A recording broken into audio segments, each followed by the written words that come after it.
I know we all get the groove on. Legit, yeah. This is a little inspirational music to get started. That's right. That's right. I All right. love it. We're live. Welcome to day 12 here of the 21-day video series. We're Kate and Tanner Wendell, and we're happy to be here with another guest of ours, Daniel Wilgenbusch. It's not as complicated as it looks. We were just talking about that, but super happy to have Daniel on. I think I heard some time ago that it's important to have people in your life, both older than you and younger than you, that serve as mentors or people that you look up to and get inspired from. And you're certainly one of those people, Danny. You're younger, than both of us, and you've been a real inspiration to get to follow and see. And I know at one point you were living out of your car. You posted about that on your Facebook not so long ago, and you've had quite the journey of just chasing what you believe in and not settling for anything else. And man, I really admire that about you. And so I want to just start from, ground zero, day one. Why did you decide to get into network marketing, and just sort of paint the picture for us of like where you're at in your life and why you said yes to jump into this industry? Love it, man. Well, thanks for having me on, Kate and Tanner. I appreciate it. We're going to have some fun. I have no doubt. And, it's always a privilege to be able to share. And so I'm honored you guys asked me to come on here. But that's interesting what you said, Tanner. I've never heard anybody say that. I've never heard anybody say you should have people both older and younger as mentors. That's an interesting thought. I've never heard that before, man. Thanks for sharing that. Yeah. So why did I get into network marketing? Well, network marketing chose me, is what I like to think. I didn't grow up, I'm going to be a network marketer. I didn't even know what the industry was. I heard about it. I was working at a grocery store for almost 4 years, from 16 to almost 20.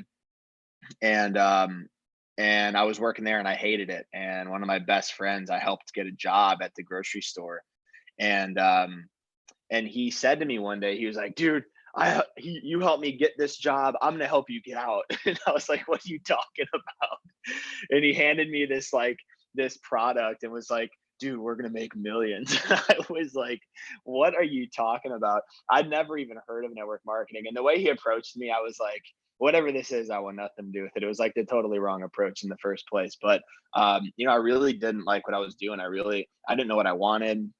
I didn't know where I was going. I knew that I was headed off to college, and I didn't know what my major was. I was just super confused. I've always been super ambitious and really driven, and always hardworking, and always had, integrity and morals, and loved people and all that kind of stuff. But I never really saw a career path that I could see myself actually like entering into, and I never thought success was possible in terms of like finances and stuff. Success is much more to me now than just money, but I never saw myself being successful. I didn't ever think that I could make a lot of money just because I didn't grow up around it. But the only introduction to wealth that I ever had was in 2008, my parents lost everything in the financial collapse of the markets and everything. And my best friend's father owned a business and different assets and things like that. I didn't even know what an asset was back then. But I noticed this really stark contrast of my family's losing everything, and my best friend's, dad and parents are remodeling their house. They're traveling while we're losing everything. They bought us Thanksgiving dinner and brought, groceries because we couldn't afford anything. And I was like, how is that possible? That was the first like click moment for me at a young age, that I was like, man, there's something more out there. And so when I went to college, I remember I would have these conversations with my roommate all the time.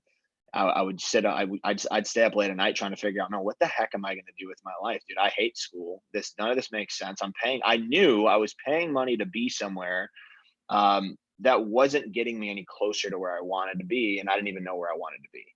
And it was one time I was just sitting in I was sitting in a business class because I ended up changing majors. I was studying physical education at the time because I just wanted to do something where I can make enough money to, you know, pay my bills, but do something I could at least tolerate, right? That was literally not my dream, but that was all that's what I thought life was. I thought it was just doing something that you tolerated, making enough money to get by. And so I was going to be a gym teacher.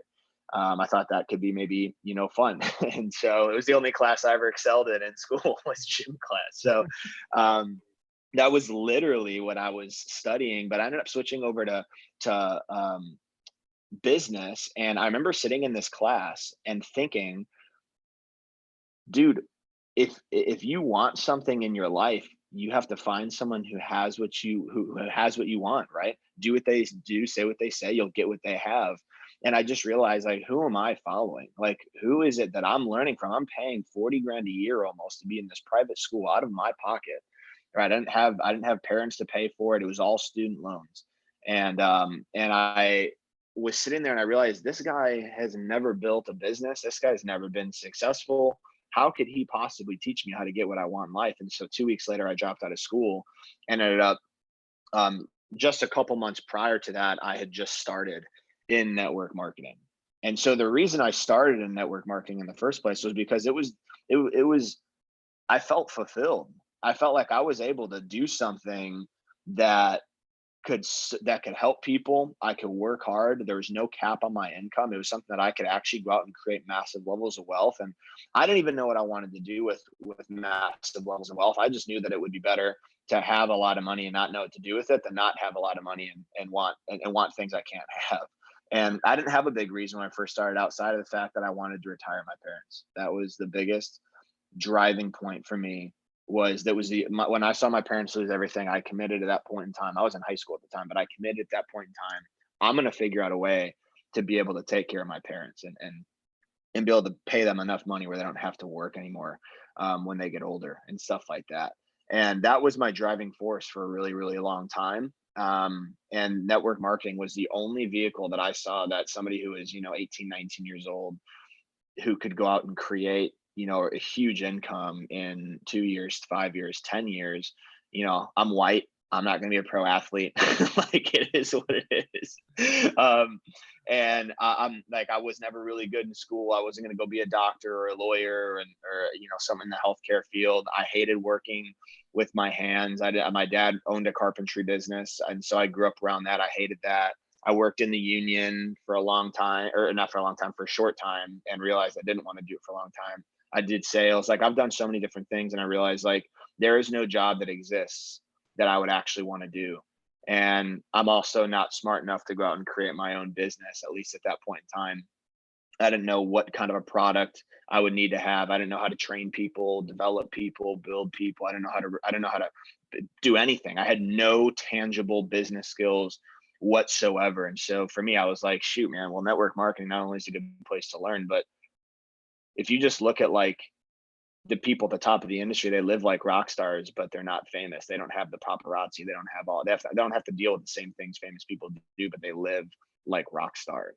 And so to me, that just made a lot of sense. Like, I was skeptical initially until I sat down and saw that first opportunity. And from that point on, I was never like one of those super closed-minded people that, like, didn't believe. I had this, like, ignorant faith that, like, shoot, I could go out and do something really, really significant in this opportunity. If not this, then what? And so that was how I originally started, in this industry, and built for 3 years, left the industry for 2 years, and then eventually found Viseo, and that's a whole nother story into itself. So. Yeah, well, so talk through, where, like, obviously you've experienced, we've all experienced bumps along the road. But talk to us about, like, a point in time in which, like, you were up against it and it was either like, I'm going to quit or I'm going to commit to succeed at this. And obviously you've come out on the other side of that, but, like, give us one of those big challenges and a decision you had to make to stay committed. I don't know why I'm talking about my first company right now, but I'm going to stay on that line because I don't talk about that publicly ever. But I remember it was, I think it's maybe because it was more raw for me in that first opportunity than it is even with Viseo. Cause like now I have so many world-class mentors and people around me. That first opportunity, I didn't have that. I remember I started in, it was July 28th of 2012. And I remember October of the same year. So a couple months later, or yeah, like a couple months later or so, um, I had 206 friends on Facebook when I came into the industry. I was not the guy. Like I worked at a grocery store. My parents had gone bankrupt. We lost everything. I quit every sport I ever played because I was scared of other people's opinions of me. Mm. And I wasn't this super popular dude. I didn't know a lot of people. I was in a small town to begin with. Like I wasn't the guy. I was a bagger at a grocery store, for God's sakes. You know what I'm saying? So when I came into the industry, it honestly, like the other thing that drove me, and I'll answer your question in just a second, was regret. I had a lot of regret in my life that I was a really great athlete, but I quit all the sports I played because of other people's opinions of me. Mm. And I wish I didn't. And that still to this day motivates me. It's one of my biggest regrets. Seems small to other people, doesn't matter what other people think though. That it's a big deal to me at the time. And so when I came into the industry, I was like, it was the first time I'd ever seen this business model that I could go out and help people win and get paid an inordinate amount of money to help people like succeed. Like, shoot, okay. So I came into the industry and I literally was convinced, guys, like I was like, everybody's gonna do this. Like everyone is gonna do this. This is gonna be the next big thing, is what I said.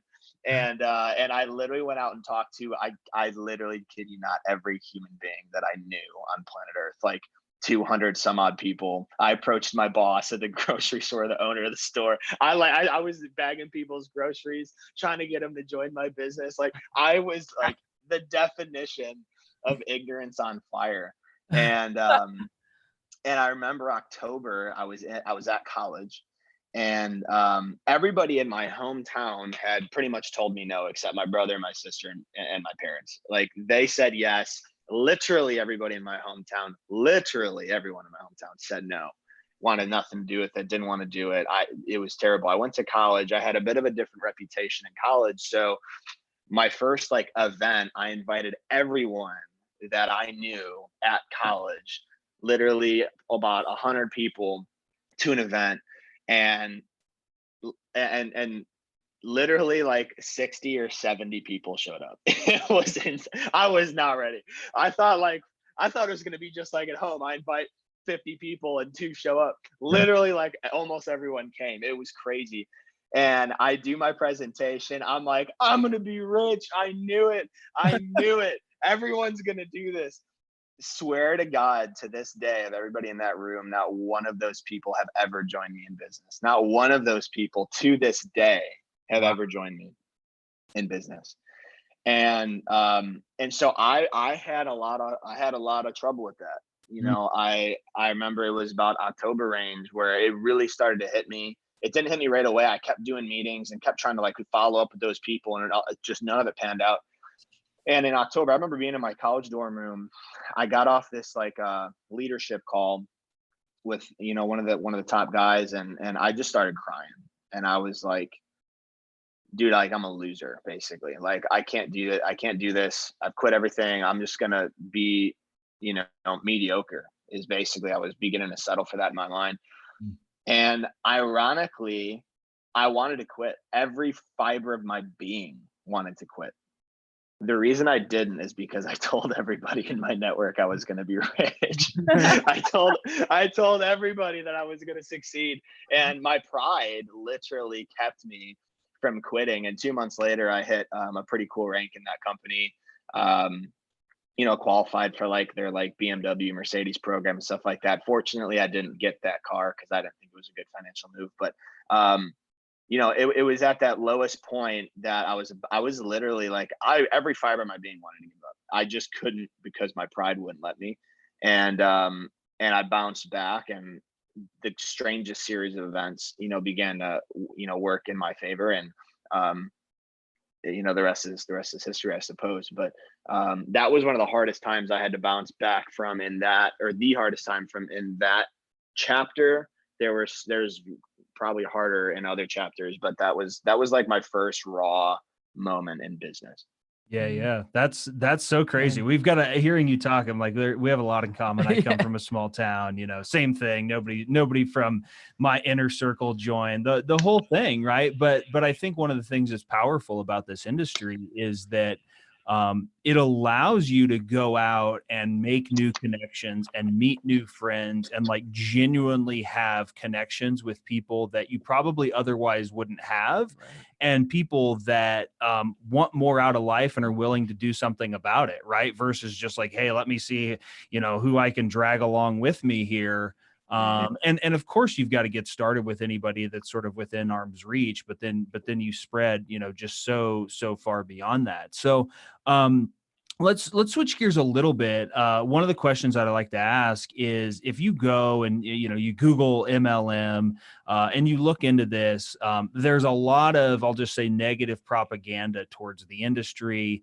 A lot of these people that, write these blog posts and talk about the negative side of network marketing, like to use statistics like, nobody makes money, 99%, whatever, over 90% of people, don't make any money in this.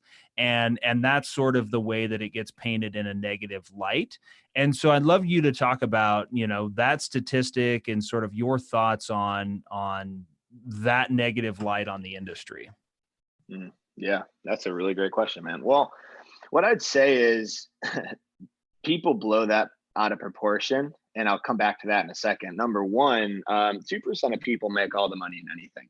Like you look at, and it's all contextual, right? Because you can look at the NFL, for example, and say, only a handful of percentage of those guys make crazy money. Well, in relation to a normal person, the guy who's the 53rd man on the roster, who's never going to play a snap, makes as much money as a normal person does in 4 years or 5 years or 8 years, right?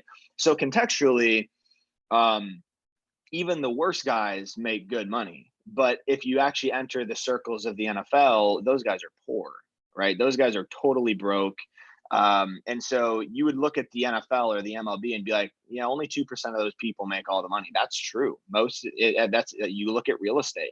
You know how many people are real estate agents, but they're full-time somewhere else, that they're basically network marketers, right? But in real estate, and so they're part-time trying to build their real estate business. And literally the stat on real estate is 2% of people make all the money. Like 70 or 80% of people who have a license haven't sold a property in like 3 years. Yeah. You look at people in the stock market, people who are active traders, a lot of those people are gamblers, right? And you're just as likely to find somebody like that at the casino, right? Only a handful of percent of people in the stock market make a lot of money, right? Look at corporate America. Literally 3% of people in corporate America make all the money, and then everybody else is stuck making 50 grand. And so people then look at network marketing like, well, at least if I'm in the bottom 98% of corporate America, at least I'm making money. Well, yeah, but that's a delusion. Right? You're living a delusion because you are making money. It's true, but to what end? Right? Because the bottom line is you'll be making the same amount of money if you actually look at the numbers in 30 years as you are right now. Like you look at wages the last 40 years, they're flat. Right? They're flat. They're not going anywhere because when you factor in quantitative easing and inflation and these things that like normal people don't know about if they don't have financial education, you start to look at the power of the dollar has lost 97% of its value since 1971 when we went off the gold standard.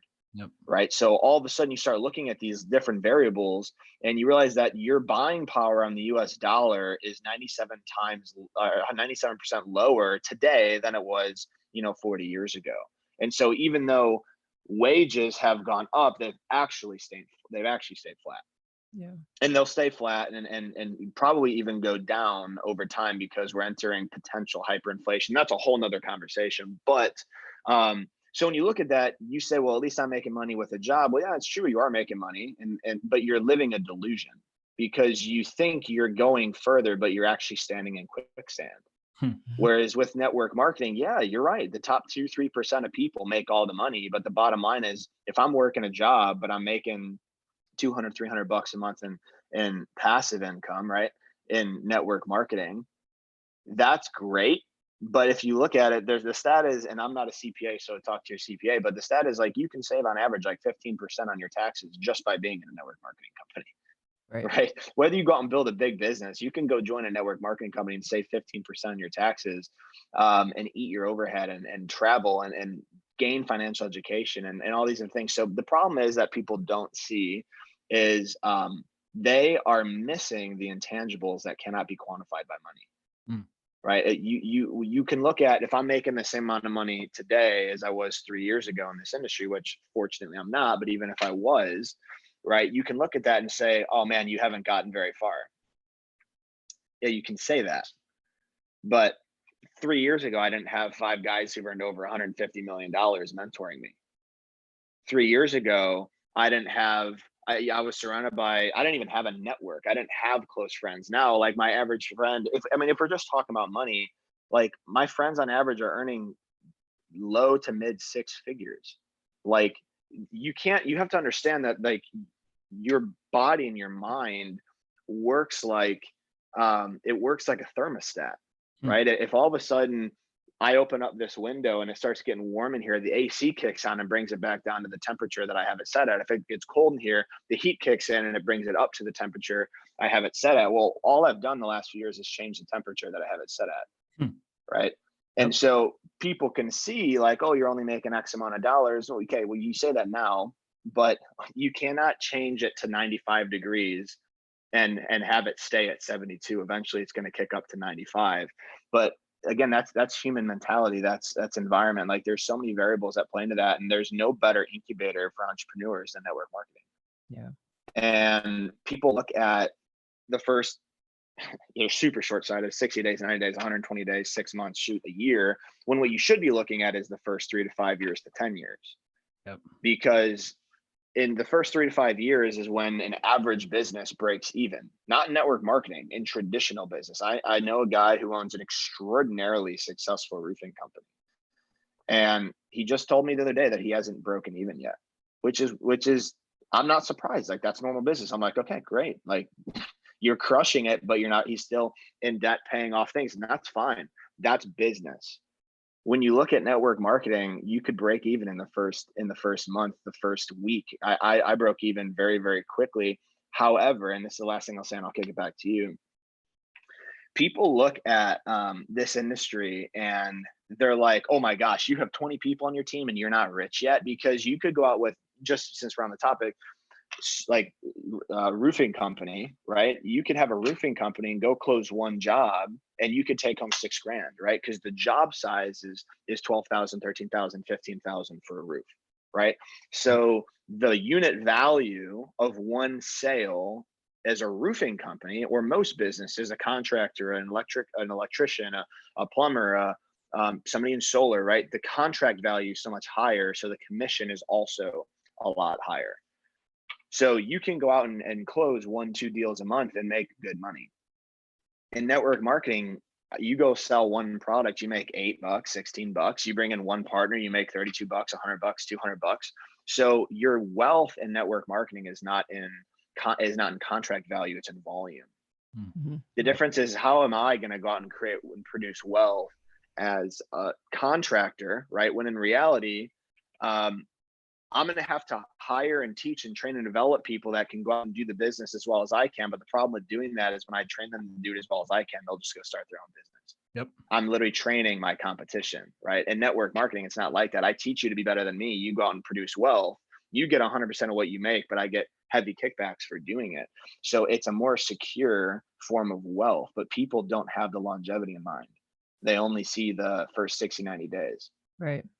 And another comparison that I had heard a couple of years ago from one of the events that we had gone to and listening to some mentors is also looking at it from almost like a school standpoint. Like coming into the business is like going to 4 years of college, right? You're going to develop and you've got to learn and you've got to get to the diploma and to get to the reward that you're looking for, whatever those goals are of what you're looking to obtain from the industry. So I think, again, people don't realize the growth that happens. And, we've always just one of the things of network marketing I've loved is personal development, and how much like we've just grown as people because of that and what we learn.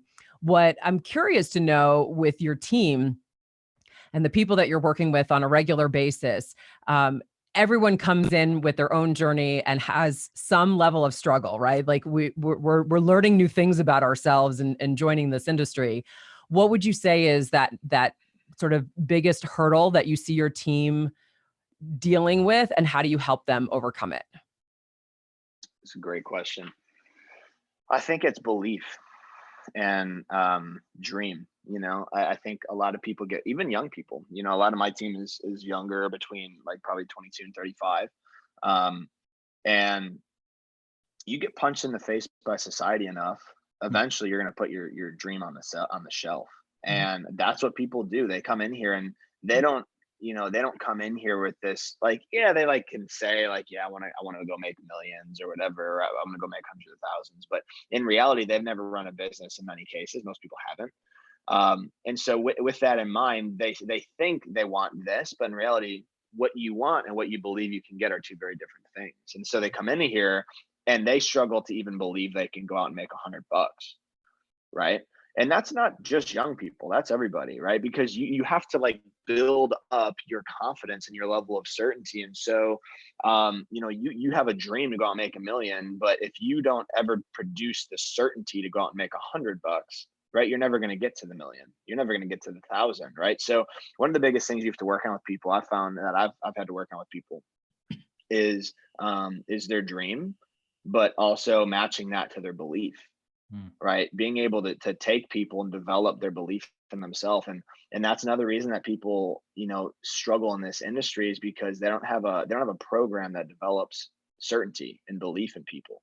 Right. They just teach the nuts and the bolts of how to invite and the money making activities and all different type of stuff, but they don't actually spend time with their people to build and establish and cultivate and develop belief on the inside of their people, not just in your company. That's fickle, in themselves. Right. You have to establish belief in a person that they are worth it, that they are deserving of success, that they're deserving of wealth, because if you create people who believe they deserve wealth, right, what happens is, like, for me, for example, I believe that I deserve to be wealthy because I'll do better things with my money than most people will, right? I'll be more influential in a positive way with my money than many people will. So I deserve to be wealthy in my mind, right? Not everybody thinks that. And so if you can help somebody get to that point, what happens is their boldness stirs, right? What happens is their not only their confidence and their belief stirs, but their actions change, right? If you literally believed on the inside of you that you could go produce $1 million in income in the next 12 months, if you actually believe that, you would do it. But most people don't, right? People who have it believe they can do it. They didn't get it and then believe, they believed and then they got it, right? And so belief is the biggest challenge that people face. And it's one of the reasons I love working with younger people more. There's a lot of hell and headache and frustration in working with younger people. But one of the things I love about younger people is that more often than not always, but more frequently, younger people have a more ignorant faith and belief in themselves. And when I say ignorant, I don't mean that as a bad thing. I just mean unaware. But it's almost like you actually believe you could go out and do something amazing because you've not been tainted by failure or disappointment yet, right? And so if you can position those people in an amazing vehicle like the one that we have that is going to be around for a long time we're in the early stages, it gives them and positions them with a runway to actually go out and produce something long term. I don't like having to deal with people who come in and they have like all these failures and disappointments. Now I have to work through all of this baggage and stuff like that. I'd rather have more of a blank slate, which is why I like younger people, because that was me, right? And so there's all sorts of different challenges, but I think belief is the biggest thing that people need work on when they come into this thing, regardless of age, because the other side of it, and I'll make this part quick, is even if you believe that you can go out and if you believe you can make $1 million here, you now have to work on the skill side, because now skills have to match your belief, right? And so that's where young people have a challenge, is they've never done something for a long term because they've not been around for a long time. So for them, 6 months of like beating on this craft and not making a whole lot of money in the beginning stages can seem hard for them, because they're like, shoot, 6 months. I've never done anything for 6 months, so it can seem, so that's the challenge for them. Older people build the skills better, but have lower belief. Younger people have higher belief, but build the skills slower. So there's no perfect blend, but that's, I think, two of the challenges. Yeah, yeah. So what would you say in, the years now that you've been a part of this industry and life has changed, what would you say is your like the biggest impact that that's happened in your life since becoming a part of network marketing? Undoubtedly, I'd say my faith in God. Yeah. Like I'm saying that I'm a completely different person today is not even that can't do it justice. I'm so different that I don't know. I can't really put it into words. One day I'll figure out how to. But I think my relationship with God has been the biggest win out of this industry. The guys that I pursued for mentorship were extraordinarily successful, made hundreds of millions of dollars, and but it's not about the money. The reason I talk about money is because money is a common measurement for impact. Right. It's not just about money. It's far from it, actually. Money's only one aspect of wealth. But the amount of money you have and make and retain is it's a measure of impact, and it's something that is easy to quantitate, right? Like, I can't quantitate my relationship with God or my network or my friends or the impact I've had, but money is a good measuring stick, so to speak. And so when I can say, like, yeah, my mentors have earned over $100 million, like, okay, they're pretty impactful people, right? So that's why I bring that up, just for anybody watching this. But I pursued those guys because, well, actually one guy, and then he introduced me to the other guys. I pursued him because of the way he could move a room. I pursued his mentorship because of the way that he could shift people when he spoke, and the way that he shifted atmosphere. I'd never seen anything like it. I'd never heard anybody talk like this guy did. I'd never heard anybody have an impact like this guy did. Like, he had global influence. Yeah, he made millions of dollars, but he also had just an amazing family. His wife and his daughter, his love for them, and his honor and loyalty to them, and it was just inspiring. And his heart for people, I wanted that. I wanted everything he had, and so that's why I lived in my car in the first place, was because I made a decision to get around this guy. I knew that whatever amount of pain I had to go through in order to build a relationship with a guy like this was worth it. And so he became one of my close friends. He's actually who married me and my wife 3 weeks ago. Oh, no. Crazy enough, yeah. Oh. But I didn't have a relationship with God at the time, and I grew up in the church, and I ran from God. As soon as I dropped out of college, I was like, I'm out, dude. I didn't want the hypocrisy and people forcing faith down my throat, and all this different stuff. And so I ran, and so I knew that he was a believer, and I think I knew he was a believer in God, but that didn't matter to me. I don't care if you do or you don't. Whatever you want to do, that's fine. But what I didn't know is the profound impact it would have on me when he introduced me to my other mentors, Rick and Frank, and another guy, Colin, and some other people that are in my life. And I saw this gold thread that ran through every single one of these guys, right? Like our mentors teach us that the reason you create massive levels of wealth is because you see things in the economy that other people don't see, right? You see trends, you have understanding, you have wisdom around things that other people don't see. And I was like, well, these guys have all produced massive quantities of wealth, had massive impact in people's lives all over the world. It's because they see things other people don't see. What is it that they see in Jesus that I don't see? Because they all had a fierce love for Jesus. And I was like, I don't understand that. And the thing that was interesting is they didn't ever force it on me. They never asked me to go to church. They never tried to get me to read the Bible. They talked in passing about the relationship with God and the great things that he's done in their life and things like that, but it never felt forced on me. But the Bible does say you'll know a tree by its fruit. And the fruit that these guys had in their life was insane, and I wanted it. And I ended up, and that's how I started my journey, this 18-month journey of finding God and having this relationship. My life now is so amazing because of it. So the biggest impact I've had out of this industry, outside of money and friendships and mentorship and getting to travel and speak on stages and all that kind of cool stuff, is without, beyond the shadow of a doubt, not even close, has been my relationship with God. Has come through, in a way, this industry. We took a course at my church, I don't know, a year and a half or so ago. And one of the things in trying to sort of like, quote unquote, prove that Jesus lived as and he is the son of God, is to see how people's lives have changed.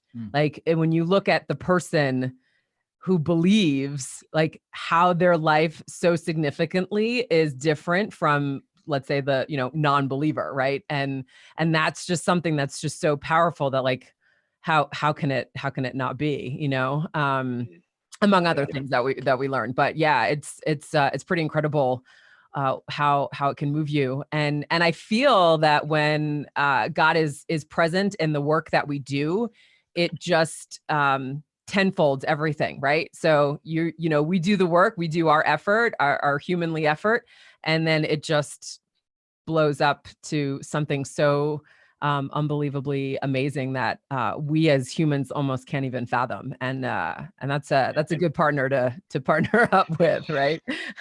Yeah, that's a good business partner. There's no doubt about it. Definitely. Well, Daniel, thank you so much for coming and being a part of our summit here. Like we love getting to know our teammates more and being able to share this with other people who are watching. Is there any final thought or anything else that you might want to share with anyone who's watching this? Maybe they're in network marketing and struggling, or maybe not sure if they want to join. Anything that you might want to just share with them before we say goodbye? Yeah. Well, what I would say is that this, one of the most powerful pieces of wisdom I've ever gotten was from the guy that married me and my wife. And he said to me, he said, your life is dictated by the quality of the questions that you ask. And he said, most people have a bad life because they ask bad questions. He said, learn to ask better questions and you'll have a better life, right? And the questions that I used to ask myself were questions like, man, why am I broke? Why did my family have to struggle so much? Why did I have to grow up in such a small town? Why don't I have influence? Why don't people listen to me? Why am I so skinny? Why am I not popular? Why do I care what people think? Like, those are all questions that I would ask myself. And like, if you just take one of those, for example, why do I care what people think? Like, what is the possibility of answers you can get from that? There is no positive response you can get from asking a negative question. And what I had to learn how to do is change the quality of questions I was asking. Instead of asking, why do I care what other people think? I had to start asking, how can I not care what other people think? What can I do to make it where I don't care what people think, right? Why am I poor? Well, instead, how could I ask, well, how can I be rich? Why am I skinny? Well, how can I be muscular, right? Whatever your question is, ask the opposite of it. And you will literally begin to get different answers. Like the answers that are produced by the word of your mouth are powerful. And when you start asking, well, how can I be rich? All of a sudden, you're not thinking about being poor. You're thinking of solutions, not problems, right? How can I stop caring what people think? You're no longer looking for problems. You're looking for solutions, right? You ever go look at a car at the dealership and you buy that car and nobody has that car, but then you buy it and everybody's driving it.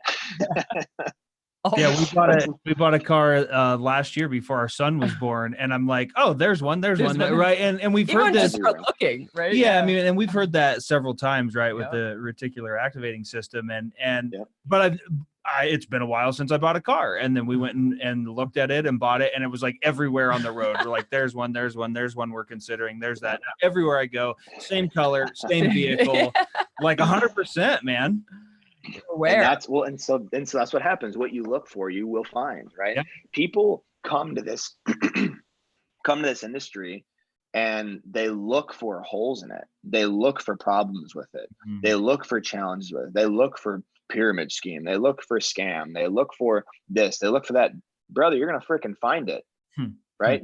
Why don't I challenge you, ask those same questions about your job and ask different questions about network marketing, and you're going to start finding different answers, right? But it's not even that. Apply that to every area of your life. There's an area of your life you're not happy with. Start applying a different question. You're going to start getting different answers, because you will find what you look for. And that one shift in philosophy, which is not a hard thing to do, radically changed my life significantly in every single area. And so whether it's this industry or anything else, I would just encourage you, now is not a time to think you have answers. Now is the time to get questions answered. With the economy the way it is and all the different kind of stuff. Like, bottom line is, what's the worst case scenario? You find out you're right about this industry and you don't want to do it. Cool. Great, man. You can get back to watching Corona News later and CNN. That's fine. You can do that. Like, you get back to watching Tiger King. You're cool. Right. You waste 30 minutes of your life. It's probably better spent wasted here than on Tiger King, but that's just my opinion. Best case scenario, you get around people who've had their life rocked by the people around and by the environment and by the business and God and all these different types of things. Best case scenario, you're a very different person coming out of this thing than when you came into it. So I don't see the downside to taking a look, but that's for you to decide. Just ask different questions. You'll start getting different answers. Guys, thanks for having me on here. I appreciate it. It's fun. You bet, man. Thank you Thanks so much. Thanks so much. Congrats again on the recent nuptials. And everything that you're doing out there in Southern California, you, your team, your family. And we'll see you online, brother. We appreciate everything you're doing. Be well. Thanks Stay so healthy. much. All right. Take care. Thank you, guys. Bye. See you. Bye-bye.